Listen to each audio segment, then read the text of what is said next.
And Anakin says, either you're with me or you're my enemy. And then Obi-Wan replies, only Sith deals in absolutes. Welcome to the Aporia podcast. This week, Matt Archer speaks with Sander van der Linden. Remember, you can listen to this podcast on all the major platforms. If you like the show, you'll love the Aporia magazine. Find the link in the show notes, along with our Twitter and a link to the bonus questions we ask our guests. I'm Sander van der Linden. I'm a professor of psychology here at the University of Cambridge, sometimes also jokingly referred to as Cambridge's Defense Against the Dark Arts teacher, and I study the psychology of misinformation, why people believe it, how it spreads, and what we can do about it. Welcome to this Aporia magazine in-person interview. We recently travelled to Cambridge to chat with Professor van der Linden about his new book, Foolproof: Why Misinformation Infects Our Minds and How to Build Immunity. Could you explain the problem of misinformation as if you're speaking to a Martian? As if I'm speaking to a Martian. Okay, yeah. So the problem of misinformation, I think, has more to do with news or content that's either manipulative or biased rather than the sort of fake news that most people are talking about. So, most people don't believe that the Earth is flat or that there's lizard people occupying, our highest echelons of society. But a lot of information that we see is not entirely accurate, and I think that's kind of where the big problem is with misinformation, that we're really talking about misleading or inaccurate information rather than outright falsehoods. Although we've seen plenty of examples of elites and politicians floating falsehoods that are clearly outrageous. I think, the bigger problem is really the erosion of the quality of information in society. And that is what concerns me most about the problem of misinformation. Can you define misinformation? Yeah, so I would define misinformation as simply any information that's either false or misleading. And that really leads to a differentiation between how certain people define misinformation. So you could define misinformation as stuff that's just incorrect. But how do you know whether something is incorrect or not? So the most popular way to do that is to, check whether something has been fact-checked or not, and then assume that if it's been fact-checked, it's true, or if it's been verified in some way according to some benchmark like expert consensus or scientific consensus, we say that it's accurate, and if not, it's inaccurate. But I think in my definition, I also include misleading content because, most information doesn't really conform to, I think, a simplistic true or false binary. So, there's some examples, right? Gravity is real. If we're all on the same level in terms of reality, then we can agree that obviously certain things are real and certain things are fake. But I think the bigger problem is not trying to teach people or tell people what's true or false, but really what's helping people calibrate their judgments in terms of what's reliable, what's accurate, what's credible, and what's less reliable and less credible. So my definition of misinformation is, stuff that's either false or misleading in some way. And the big differentiator here with disinformation is the involvement of psychological intent. So misinformation could be an accident, it could be an error, or it could be something people hadn't really thought about, but it turns out to be quite misleading. Whereas disinformation is really misinformation plus some psychological intention to harm or deceive other people. And when you do that for political purposes, we tend to call it propaganda. And so that's kind of the spectrum and the way that I think about this problem. So we have misinformation, including simple errors, disinformation, people intentionally misleading others, and then propaganda, which is disinformation applied to political context. What are the worst examples of misinformation? Yeah, so the worst examples, it's interesting because, we can talk about consequences to individuals. And so certainly there's some examples where people have been injured and even died as a consequence of misinformation. So for example, we can talk about the mob lynchings in India. So there were false rumors that were spread on WhatsApp about child kidnappers, and then people mistakenly act on that information. And, some people were lynched and they were hung, they were harmed, beaten almost to death. And so those are very serious, violent consequences of misinformation at the individual level. In Iran, people have ingested alcohol and methanol based on false information that went viral on social media, telling people that helps cure the coronavirus. And so, that obviously that included kids, by the way, kids being hospitalized. So obviously that has really damaging consequences at the individual level. But then we can also think about the effects of misinformation or disinformation at the societal level. And that's where I think it gets causality gets a bit trickier, of course, right? Because, how do we know that the way people vote has been influenced by misinformation? Or how do we know some of the more indirect effects of disinformation? And I think those are often underappreciated. So, for example, the effect of misinformation isn't always to directly influence behavior, but sometimes it can also erode the quality of public debate. It can sow distrust in each other, in mainstream media and official institutions. And it can also create polarization and societal conflict. And so I think there's these larger consequences of misinformation that are more indirect and part of a larger system, that are more difficult to discern, but definitely underappreciated in terms of the effect that they could have at population level. So what role do you think postmodernism has played, especially in creating the post-truth world that's more associated with the right? I was gonna save that answer for some of the questions that you had about my most controversial opinion, perhaps. But I do think that part of the problem does have to do with this idea that truth is relative, and I think to some extent postmodern scholarship has been used in a way to actually fuel distrust of experts and distrust of science. And so I think whether they intended to or not, I think to some extent the rise of postmodern thinking has contributed to post-truth politics. I think that even scholars within the postmodern sort of community recognize that. But also I think the role of social media, which is heavily debated, but certainly has played a role in amplifying misinformation. I don't think it's the root cause. I mean, we've always had propaganda and polarization, but it certainly has shaped the way that information flows in society. And so, it can reroute the way information flows into localized clusters, and sometimes we call those echo chambers, right? This idea of like-minded people clustering together, which can disrupt the flow of information so that people are, just are exposed to views that are congenial to what they already believe, and that can create extremism and polarization as well. Of course, the speed with which information travels. We know some studies show that misinformation gets more traction because it's often more shocking, more extreme. It gets more attention, and so it's shared more than factual information. So to some extent, I think social media has also exacerbated, at least, or contributed to some of the divides that we're currently seeing and the way that information is spread. And that also applies to corrections. I mean, if you're looking at the landscape of how people interact with social media, and more people are getting the news from social media right now. Everyone can be a content producer online, and it's becoming more fragmented. People are not just what we now call mainstream social media. Twitter, Facebook. People are on Rumble, Telegram, Gab. People are clustering off, and so when you're trying to spread factual information or corrections, it actually becomes very difficult to reach people because they've become so fragmented. And so, I think there's all of these challenges that intersect in creating the problem of misinformation, which is very difficult to tackle at multiple levels, really. Could you talk about the cognitive psychology of misinformation?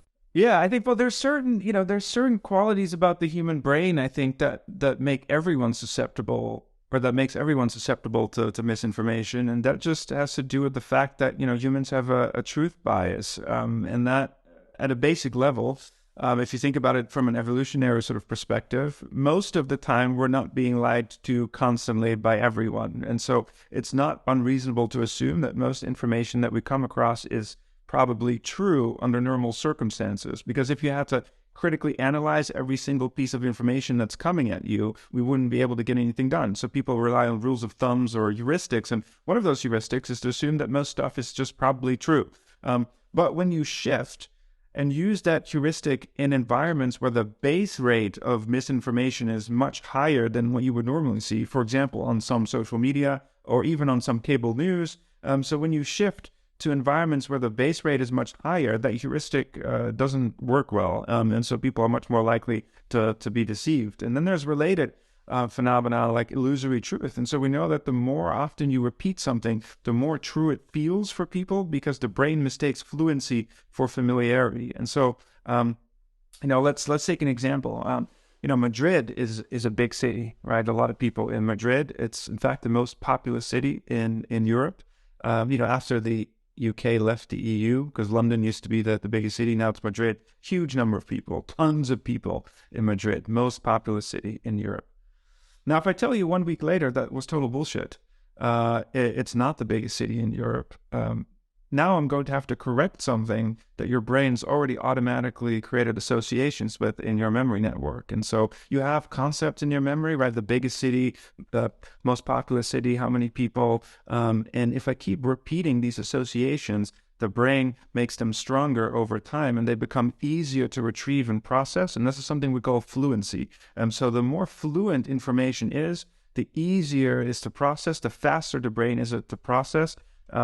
Or the faster the brain can process it compared to new information, and the more likely we are to mistake it for having some truth value ascribed to it. So up to, it's hard to say. Most things in psychology are not universal, but we know that our best estimates suggest that about 75% of people are affected by illusory truth, including children from as young as 5. So that's pretty pervasive. I think those are qualities we all share, and then there's the motivations that are more unique to individuals or groups of people. And so why do people believe in conspiracy theories, right? So not everyone believes in conspiracy theories. And so what makes them psychologically unique? And you mentioned the example of the elephant and the rider. And so we know that there are some core psychological motives that lead people to espouse conspiracy theories because they actually fulfill really important psychological functions. And it's easy. Well, not easy. It can be tricky to sort of spot when narratives play into fears and anxieties and other motivations that people might have. So just to give you the key sort of motivations, the first is what we call epistemic. And so people have a need to know things, and our brain likes to look for patterns. It also likes to see patterns where there are none. And so it's fairly easy to trick the brain into thinking that things are connected. And so one example of what we call reinterpreting randomness, which is what a lot of conspiracy theories do, is the 5G conspiracy. The idea that 5G masts are exacerbating or causing the coronavirus, because there's more coronavirus hotspots where there are 5G towers, and so we're reinterpreting a correlation as a causal force, and that's what a lot of conspiracy theories tend to do, and that's alluring to people. But in fact, it's readily explained, of course, by a third factor, which is population density. Where there's more people, there's more foreign mass and more outbreaks. But there's a lot of examples like that. And so, people want to feel in the know, they want to feel unique, they want to separate themselves from the sheeple. And so this idea of the search for knowledge is really important in why people endorse conspiracies. Then there's what we call the relational motive. The relational motive, I think, is really underappreciated. So we know that a lot of people who espouse conspiracy theories, they feel marginalized, they feel that they have lack of power, they feel lack of agency, and they want to restore that sense of control, usually with a narrative that offers a simpler, more direct explanation of what's going on in the world that allows people to regain this sense of control. And so affiliating with other people who have similar ideas is really powerful. I mean, QAnon started as a fringe conspiracy theory, but it turned into a cult because it's a way for people to relate to each other. People have similar fears, similar concerns. It offers a deep sense of connection, in fact, a social movement almost. And so the relational aspect of conspiracies is becoming really much more important. And the third is about existential threat. And so, people dread the future. There are a lot of bad things going on in the world: pandemics, climate change, politics, economics. It's much easier to believe that COVID is a hoax, climate isn't real, and so on, than to deal with and think about some of the worrying consequences about what's going to happen in the future. And some people don't want to deal with that, and so alternative narratives seem easier and psychologically more comforting. So those are kind of three big reasons. But I will say at a larger level, you also see the popularity of conspiracy theories based on who is in control and who is not. So irrespective of politics, the party that tends to be out of power is more likely to endorse conspiracy theories. And I think that's generally the case because it has to do with this fact that people feel a sense of lack of agency, or at least a perceived lack of agency and control. So whenever you put people, whether it's individuals in an experiment or a whole group of people at the national level, kind of out of power, they become more likely to endorse conspiratorial narratives about the other side. It's not a perfect symmetry. So I want to make clear that these tendencies can be stronger on one side versus the other. But certainly the basic mechanism is the same. What about the role of investment? If something is harder to learn, is it also harder to let go? Yeah, absolutely. So I think, especially conspiracy theories, they have this escalation of commitment, as we call it. And so the deeper you go into the rabbit hole, the more difficult it is to find your way out. And sometimes it becomes, as you say, even difficult for people to explain what's going on.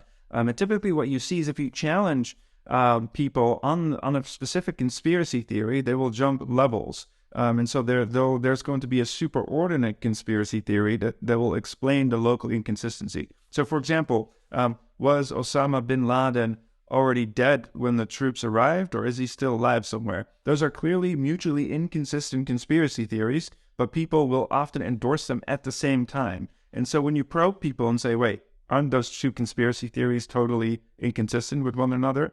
They'll justify it by saying, look, something is not right behind the scenes. There's a larger conspiracy going on that connects both. And they become actually more committed and more enthralled in what I call the conspiratorial worldview. And so in technical terms, we sort of call it a monological belief system, which is the idea that belief in one conspiracy is justified by belief in another conspiracy, so that the probability that people who endorse one conspiracy endorse others actually goes up quite exponentially. A simpler way to think about this is that conspiracy theories are a multi-level marketing scheme.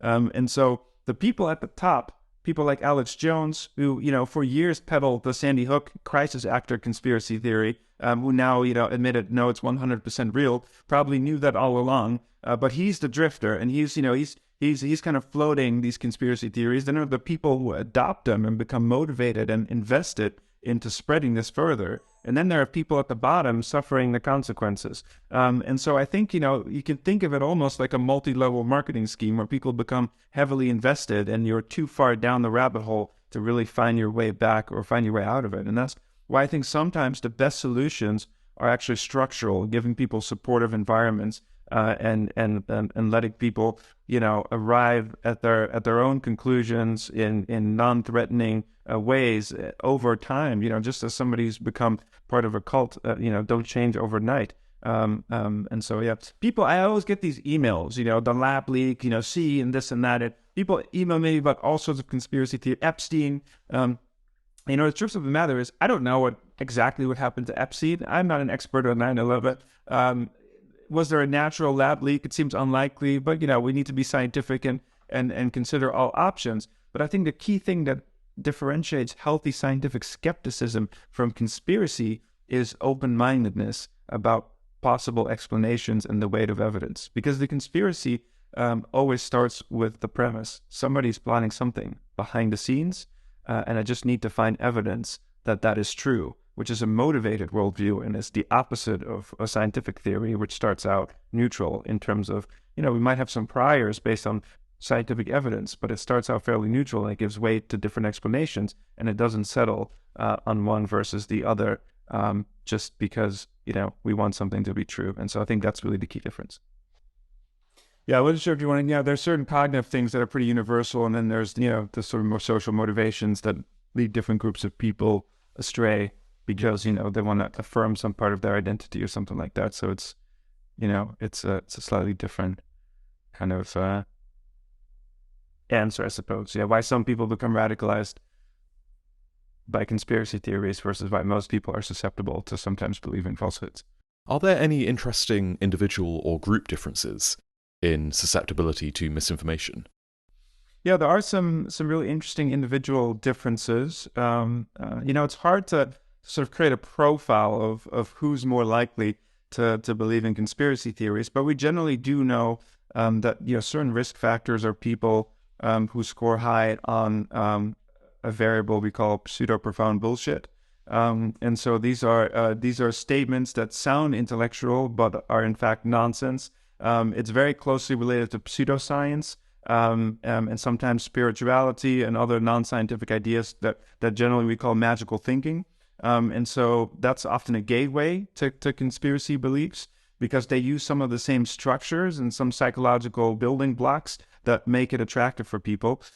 People who are more politically extreme are much more likely to endorse conspiracy theories. People who are more paranoid and people who have deep sense of distrust of officialdom, of the mainstream media, of official organizations, people who are score lower on analytical thinking, people who are accordingly slightly more intuitive rather than reflective. Sometimes there's a this hasn't been systematically studied, but people do observe that most people who believe in conspiracy theories tend to be male rather than female. And there are some other factors as well. I mean, personality. I wouldn't say that there are really clear findings there. Sometimes people high on neuroticism, but that kind of relates to the paranoia finding that we've mentioned already. I think those are people who spend a lot of time on social media and the internet are more at risk. And so those are some factors. So if you add those up, we're really talking about somebody who spends a lot of time on social media, is politically extreme, slightly paranoid, distrustful, low on perceived power and agency, and tends to be lower on analytical thinking. So those are some factors that contribute to belief in conspiracy theories. Could you talk about the role of intelligence? Because it's not as linear as the smarter you are, the better your firewall against misinformation. Some of the tests that we use for this are actually quite specific, and I'm not sure how good of an indicator they are of intelligence. So the cognitive reflection test is one big variable or measurement instrument that's often used. And for people who don't know, you often get a kind of a arithmetic, a kind of a puzzle that requires you to do some fast mental math. And people who are more intuitive tend to go for the obvious sounding answer, whereas people who are more analytical kind of stop and it's like, wait, is that right? And so it's supposed to be a measure of how, intuitive you are in your thinking. Something related is what we call actively open-minded thinking, which is more thinking about thinking. And so to give you an example, items would be, how comfortable are you with entertaining different explanations? And are you open to questioning your own beliefs? Are you comfortable with uncertainty? And are you willing to revise your beliefs in light of disconfirming evidence? So people who are very high on actively open-minded thinking tend to be much less susceptible to conspiracy theories, whereas people who are low, and so they're more cognitively rigid and more dogmatic and less open-minded, tend to be more likely to fall for conspiracy theories. Some research shows that inducing analytical thinking, as measured by some IQ test, can sometimes, help people become less likely to fall for conspiracy theories. And kind of depends on the mechanism. With the 5G example or some of the other examples, the cause could be something like conjunction fallacy, which is the idea that people endorse independent events as more likely to co-occur together than they would occur on their own. So, we know from the rules of probability that if you multiply two independent events, that the chance of these events occurring together is always lower than each event occurring on its own. So to give you an example, what's the probability that Linda is a bank teller and active in the feminist movement? And usually people told a story that Linda works at a bank and she's very active in social justice issues, and she often goes to protest. And then they ask, okay, well, what's the probability that Linda is a bank teller and also active in the feminist movement? Most people choose in terms of the probability. They'll say, it's most likely that she's a bank teller and active in the feminist movement versus just being a bank teller or just being active in the feminist movement.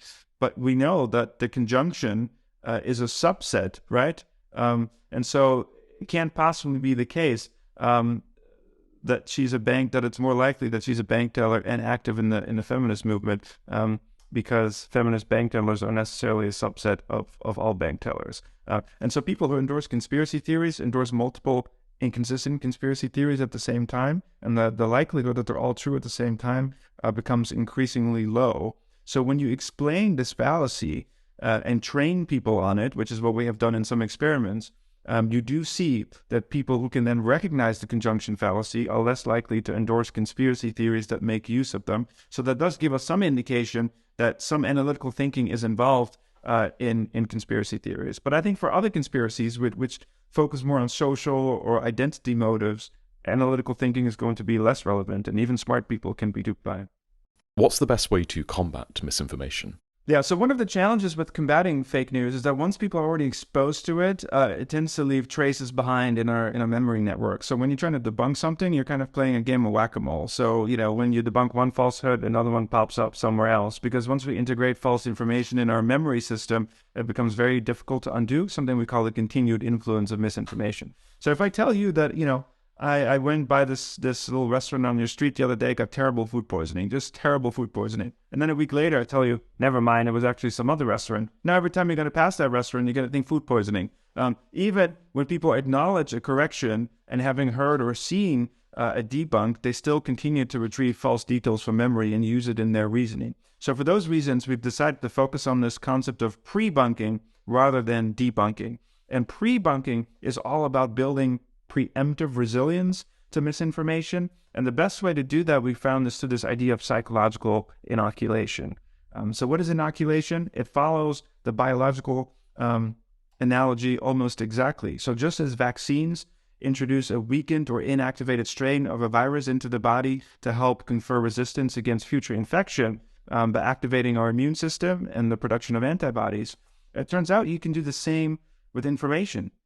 By preemptively exposing people to weakened doses of misinformation or the techniques that are used to spread misinformation, and by refuting them in advance, people actually can build up cognitive or intellectual antibodies and become more resistant to misinformation in the future. And that's really the core principle behind pre-bunking, this idea of building preemptive resilience.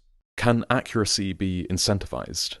Yeah, so there's this big debate that's going on in our field, I think one group of people think that this is all just due to people not paying attention, and so people are good-natured, they have good intentions, but they're led astray online and on social media by other things than accuracy. So social media algorithms, the context, people are duped, and so they share stuff that's incorrect.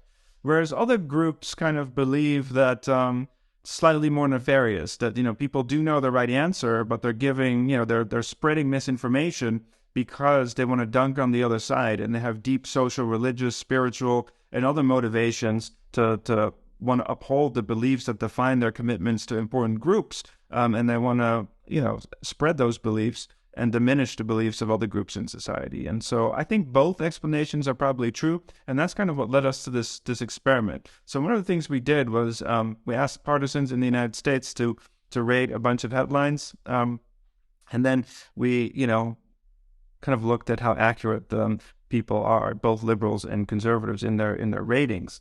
But then in the experiment group, we decided to incentivize people. So we figured, well, what if we start paying people to give us the right answer? So in one group, we offer people $1 for the right answer. And surprisingly, and what's so interesting is that accuracy actually increased quite a bit once you offered people an incentive to be accurate. And so that signaled to us that actually people do know the answer. They're just not motivated to express or give us the most accurate answer in that context. But what was so interesting about that was that it also reduced the partisan gap in belief in news by about 30%. So Republicans and liberals, or Republicans and Democrats, actually move closer together if they're all incentivized to be accurate. And so that was a really interesting finding. Then, of course, when we incentivized people the other way, so we told people they would get paid more if they gave an answer that would be consistent with their political beliefs, they became less accurate, and they started giving answers that were less accurate. And then in one condition, some of the reviewers of this paper were like, but what's the real world implication of this? Are you going to pay the whole population to be accurate? And so we thought, okay, that's a fair point. And so we tried to switch it around. And so instead of giving people a financial incentive, we gave them a social incentive. And we said, look, most people try to do their best to be accurate, and that's the norm, and so on. And we found that worked too. I mean, that motivates people too to be accurate, not to the same extent as paying people, but it's free, and so that was a kind of a real world way to implement the right motivations. And so I think, in short, it is true that people get distracted on social media and elsewhere, and so that decreases our accuracy motivations. But clearly, it's not just about knowledge; it's also about the motivations that people bring to the table. So, what about the future? Many people are deeply worried about the role of deepfakes and AI in exacerbating misinformation. Yeah, absolutely. So in the last chapter of the book, The Future of Truth, I kind of speculate about some of these ideas that I actually think the way forward is not so much to obsess over what's true or false, and again, kind of getting trapped in this binary thinking, which, is true for some things, like the earth isn't flat and so on. But for most things, there's actually this more nuanced middle. And I get lots of fan mail from people about this idea of inoculation. It's like, oh, master of puppets, and inoculating people just means that, you want to inoculate them against the truth or the real information and so on. And I think people fundamentally kind of misunderstand this approach. So I would say that what I like about it is that it's actually entirely non-political. And so the example that I'll give you is that we're trying to help people spot manipulation, and we're actually not telling people what they need to believe. And so one example that's maybe very relevant at the moment is something called a false dichotomy. And so if you look at what we actually do with these inoculation studies, we inoculate people against this manipulation technique called a false dichotomy, which is presenting people with two options, while in fact there are more. Politicians do this a lot, but also YouTube influencers and other celebrities. I won't name any names here, but there are tons of these examples. So, radicalization videos often use this. Either you join ISIS or you're not a good Muslim, or either we need to fix the NHS or invest in education, or we can't think about immigrants before we solve domestic homelessness problems. Clearly, there's always more nuance in the world than a particular influencer wants to portray. And so this is, again, not about true or false, but about helping people spot these techniques of manipulation. And so how do we do this? So we create animated videos. And actually, the weakened dose or the inactivated strain is not something political. We give people a clip from Star Wars. I'm not sure if viewers are Star Wars fans, but this is a video from Revenge of the Sith. And so Anakin Skywalker is talking to Obi-Wan Kenobi, and Anakin says, either you're with me or you're my enemy. And then Obi-Wan replies, only Sith deals in absolutes, right? And then the narrator kind of explains that, nobody wants to be a Sith, right? And so don't peddle false dichotomies. And then we test people with real kind of social media posts that make use of this tactic and find that people become more resistant. And that's really the idea behind inoculation. It's not to tell people what they need to believe, but to empower people to discern what's manipulative and what's not, so they can make up their own mind. And that brings me to ChatGPT and deepfakes. And some of the research that we're looking at now is telling us that it's going to be incredibly difficult to actually teach people how to spot a deepfake. Because, back in the day, it was the flickering around the eyes or the hair, and you could give people, but the technology is getting better and better. It's becoming harder and harder for people to differentiate if something is written by an AI or a human. So the best clue that we're going to have, and I think some of my computer science colleagues and even actors in social media companies, we kind of all seem to agree that the context is going to be the way forward, which is all about how does something appear and in what context. Is the context manipulative? Is the context fishy in some way? And so getting people to pay attention to these contextual cues is probably going to be the best indicator we have of whether we should trust a piece of information or not, because the technology is going to become, at one point, so sophisticated that focusing too much on the content is going to, not be very fruitful. And that kind of brings me back to these sort of, I'm not saying that fact-checking is bad, for example. I think it's great. But getting people to focus too much on content, I think we lose the larger picture here, is that what we want is to help calibrate people's judgments to what's reliable and what's not on a continuum. And the best way to do that moving forward, I think, is by focusing on the larger context. Okay, bonus questions. And so he was like Jordan Peterson, Joe Rogan, Russell Brand. I'm like, and trying to add nuance to the debate. And exactly, and I was like, I just can't do it. I have to explain why I think that they're being explicitly manipulative, like, Andrew Tate or something like that, or why I think, that, Russell Brand might actually be convinced, when he's sober, of what he's saying. The sheer amount of information he's able to retrieve and contextualize and bring to debate, I think is unparalleled in terms of some of his deep knowledge about various subjects. It's dense, it's huge, it was his master sort of piece, his magnum opus, but it's a fascinating book about religion, politics, conflict, intellect, social relations. It kind of encompasses everything. And so that's probably my favorite fiction book. Well, Sander, thank you so much for doing this. Cheers. Yeah, my pleasure.